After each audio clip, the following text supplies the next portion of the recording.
Hi, everyone. So, I want to talk about a question I got today from one of my clients. And the question was, can I'm thinking of making a sizable contribution to my nephew's education fund, but I want to know, am I going to be able to write it off on my taxes? Will I get a tax deduction? And I said, well, it really depends. It's a good idea, and I really want you to do it, but you might actually not get a tax write-off.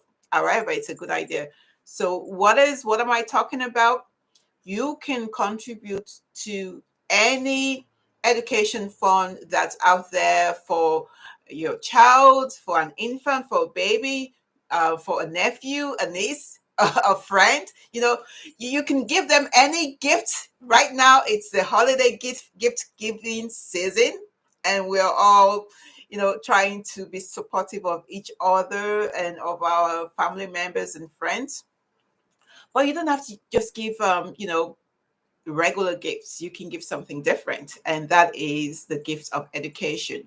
It's very important you're contributing to somebody's future, and that gift, the gift you make right now, will go a long way in helping that child that's growing up. It's going to go a long way in helping them fulfill their future educational aspirations and their future career aspirations. So what are some of the things that you can do? There are lots of different education plans out there.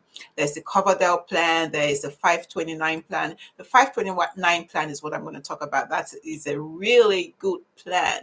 You can make a generous contribution if you are lucky to be well off and you can afford it. You can make a significant contribution to some of your loved ones, some of the younger folks in your life, right?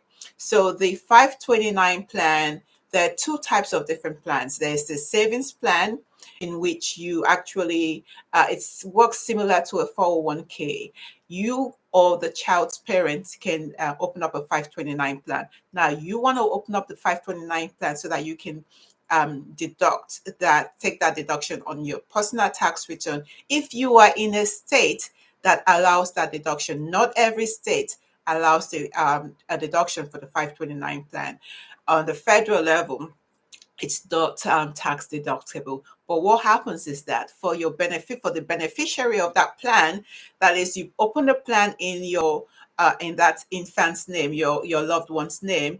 They're going to be the beneficiary of that plan. They're going to receive the proceeds of that plan, and they have to use it for education related expenses, tuition, books, things of that nature.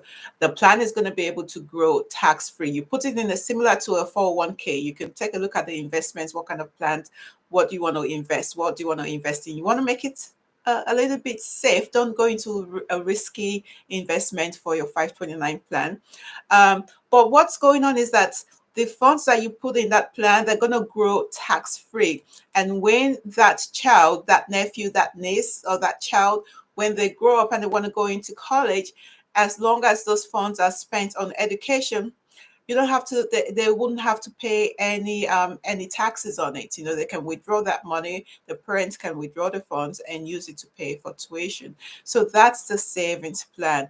Another type of plan is a prepaid tuition plan. This is the plan where you actually get to pay for the tuition of that loved one right now. You're paying for it at today's prices. So you lock in the prices, today's tuition price. So, right now we're looking at a period of inflation. If the tuition goes high, your child or your nephew, their tuition is not going to be affected.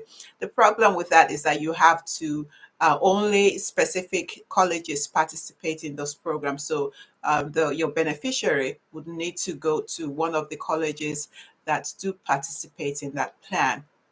So that's really what I want to discuss today. Yes, you can give lots of different gifts.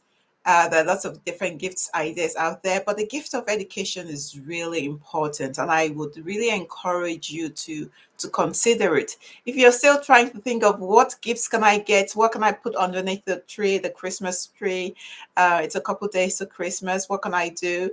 Well, if you've run out of ideas, think about opening up a 529 plan if you don't have one already for your loved one or for your child, and make that investment. If you have a lot of funds to contribute right now, it's kind of unlimited. There are no income thresholds in that. If you happen to make a lot of money, you can donate and contribute a lot of money into the fund. Basically, there is no guideline for how much you can contribute, but really, you can actually contribute up to $15,000, which right now for 2021, that's the annual exclusion that anybody can give as a gift to another person. So if you are doing really well, if you've been one of the beneficiaries of the recent boom in the stock market and the boom in the economy, when the economy was booming, if you've done really well and you can be generous to some of your loved ones, you can give a gift of up to $15,000, and it's not going to be taxable to anybody, and it's not going to count against your estate when you pass on. So that's something that I would really, really encourage you to do. Gift the gift of education this holiday season. And that's it for me. See you next time. Cheers.